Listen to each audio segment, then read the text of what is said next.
everybody, and welcome to another SUPboarder video. This time we're going to be talking about drafting in SUP racing. We've got Blue Ewer back in the studio here. He's going to share his insights and tips into drafting. Blue, thanks for being here. Thanks for having me. Yeah, that's all right. Really nice to have you back here. You shared some great insights on the previous video that we've done on getting into SUP racing. So if you haven't seen that, make sure you do go and have a look. It gives you just a really good breakdown of some of the training things you can do to get yourself prepared for the next race. Today, we're talking about drafting. Yeah. I'm quite new to this drafting, so it's going to be really interesting to hear your thoughts, and I'm going to learn a lot, so hopefully you do as well watching this video. First off, Blue, can you just tell us what is drafting? Yeah, sure. So drafting is basically, I'm sure anyone who's done some racing has seen it. It's when you're basically using the slipstream of the person in front of you to get an advantage and save some energy, essentially, basically. Yeah, so that's why we do it. It's just to save energy. Getting in behind someone, you are kind of in their slipstream. You're not using as much effort or energy. It's kind of what percentage would you say? Maybe 50-60% less energy? It can be, yeah. It depends. Depends how fast you're going and how many people in the chain that you're following. Obviously, if there's a bigger chain, then if you're towards the back of a bigger chain, you'll generally feel more of an effect than if you're further towards the front of it. But absolutely, it can speed you up. You can be going a lot faster than you usually be able to go, or be able to follow someone faster than you usually be able to follow for a longer period of time. Give you a bit of a rest. Yeah, absolutely. Yeah. So can you just give us maybe just a list of things of how we can draft? Because I know a lot of people may not feel confident enough to do it because they're not sure of how to do it. Yeah, so sure. just a few tips on how we can start drafting. When you're drafting someone, there's a few types of drafting you can do. The most popular kind of drafting is when you're directly behind the board. But you can also draft from people's side wash, which is coming off the side. But for most people, especially when you're starting to draft, the easiest way to do it is to be directly behind someone. So normally when you're paddling, especially like a long distance race, you're going to be pretty focused on your technique and in a rhythm. But when you're drafting, this will change. So the rhythm that you're paddling at, the pace you're paddling at is going to be kind of dictated by the people you're following. So the important things when you're drafting is you need to stay super central and super close towards the back of their board. So the tighter you are to the back of their board, the more of an effect you're going to feel from it. The further away, the less you're going to feel it. And it's going to be more sensitive. So if you do start to drift to the side slightly, you're going to get pushed across more, and it's going to be harder to get back in. So rather than doing how many strokes you normally do on each side, you've generally got to swap sides a little bit more because you're not focusing on that technique. You're focusing on just staying in that perfect spot right behind the board, just to maximise the amount of pull you're getting from them, basically. Yeah, when I've done it before, just on, I don't race, just on like touring paddles or things, I jump in someone's slipstream. I'm generally looking at the back of their board and trying to figure out their pace. Is that something you'd be looking at doing? Do you focus on a certain area, or do you try and match their speed? Yeah, sure. So yeah, I'm always looking at the tail of the board, looking at the nose of my board and the tail of theirs, making sure I'm lined up nicely. It is good sometimes to look at how many strokes they're doing on each side, or keep an eye on which side they're paddling on. Because if you are on that same kind of side, then it's easier generally to stay in line with them. But your focus shouldn't be on your paddling or their paddling, really. It's just keeping your nose in line with theirs. So you might find that you'll be paddling at a completely different kind of rhythm to the person that you're drafting. Or it might be similar. So the main thing to focus on is, yeah, the nose of your board and the tail of theirs, really. So I guess it's really important to choose who you draft as well. Yeah, because definitely. you don't want to draft someone that's maybe paddling slower than you usually would, because that's going to change your whole rhythm, isn't it? Absolutely, yeah. So yeah, you always want to be drafting someone who's faster than you, or going faster than you are. But you can also work with people. So for example, if you were drafting me for a long period of race, I'm going to be feeling tired, and you can work together and swap over drafts. But yeah, when you're racing, especially on like a long distance race, you see a lot of the fast paddlers will generally start fairly near to each other, because they know if they got off the line and they're going to be close to someone who's fast, they can jump in that draft with them. Whereas if they're on their own, they're kind of on their own, they can't work with anyone. So yeah, definitely pick who you're drafting. If you can get onto the tail of someone who you know is faster than you, jump on there, and even if you can only hold that for 500 meters, you're still going to really open up a gap from the people you usually be paddling with and to where you are.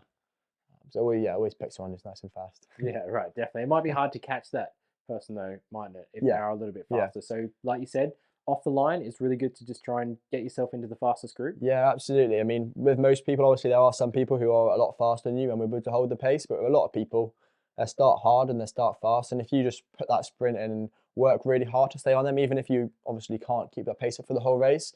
You're better off putting in that hard work to stay with that kind of group of people, rather than being like, oh, I can't keep this pace up and just easing off. Because as soon as you lose them, you're not going to get them back really. Yeah. Not unless you have got it in you to catch them. But if they are faster than you, I'd always say just work hard for as long as you can to stay with them, because it's really going to open up a gap from the rest of the field and where you are. If you do find yourself in one of the draft trains, I believe they call it, is that right? Yeah, Is that yeah. the correct term? Yeah. Yeah. In a draft train. And maybe you're in the middle somewhere and maybe someone else is trying to come in. There might be a lot happening. What are some of the etiquette rules? Do you let people in? Is drafting okay? Some people might not think drafting is okay to do. They might want to prefer to paddle by themselves, but it is allowed, right? Yeah, it is allowed. So if you're racing in the UK, generally people are drafting, you get into your draft chain, and then if you want to come out of it, you come out of it. It's a little bit different when you're abroad. It's a lot more competitive, and there is some etiquette, but it's not quite so much as there is over here. So obviously you should be respectful really. If you're banging into the person behind you all the time, it's going to start to really annoy them. So you don't want to do that too much, but at the end of the day, you are allowed to do that. It's the same with, like you say, people coming in. A lot of people you'll find will try and block you, so they'll stay super tight to the board so you can't get in. But I found, especially when you're racing abroad, people sometimes won't just take no for an answer, and you will have people rubbing up against you and kind of pushing in on you and kind of cutting in your draft in and cutting you out. And you've really got a few options there. So you either kind of push back and rub back, and rubbing is absolutely fine in racing.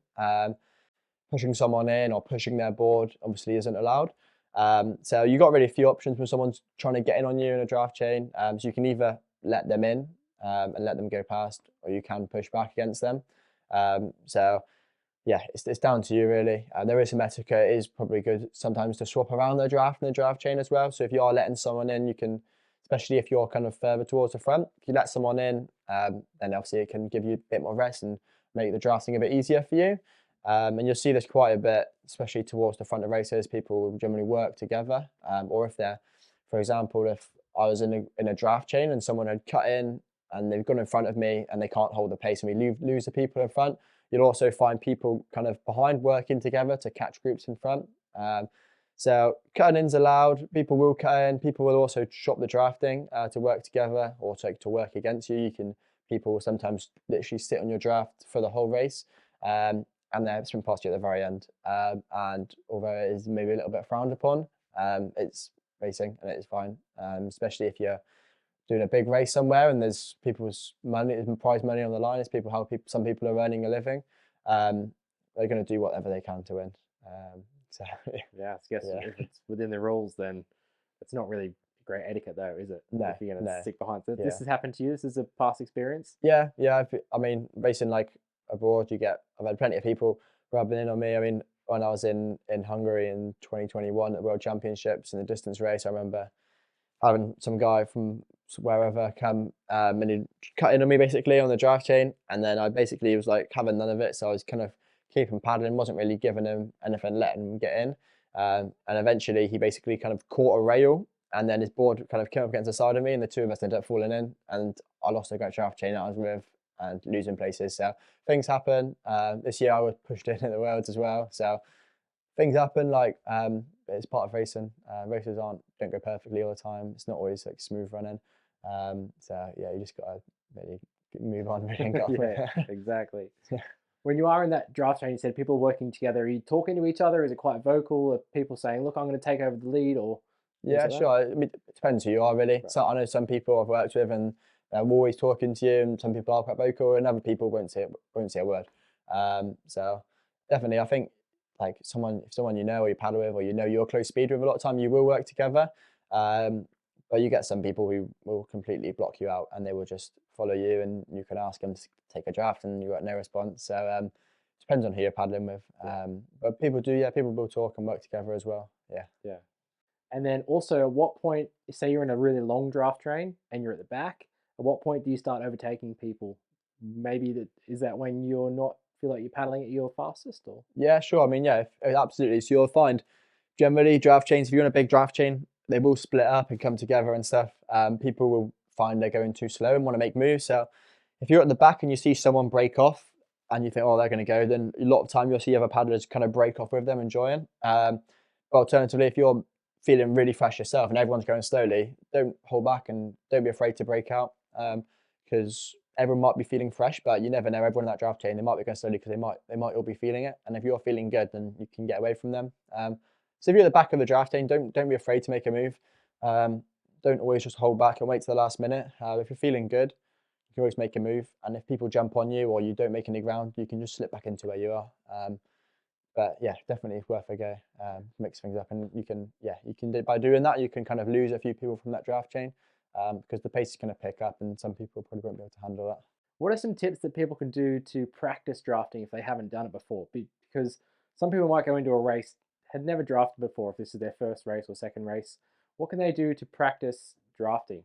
Yeah, sure. I mean, putting into practice, if you do go paddling with a group or with a few friends, it's good to practice it together. You don't have to go paddle 10K drafting a friend, but if you're paddling at high intensities and getting one person to work hard and the other one to draft them, it's a really good way to practice it. You can kind of swap around between each other, and also varying intensities, because when you are racing, you rarely find that everyone will keep the exact same pace throughout the race. It will pick up and drop off throughout the race. So it's being able to adapt to that if you're drafting someone. So just practicing drafting in different conditions and at different intensities is good practice. Is there anything else you'd like to add to this amazing conversation? I've learned so much about drafting. Is there anything else you'd like to add? I always believe in being a good sport. I'm not a dirty racer, never have been. It's not really the kind of person I am.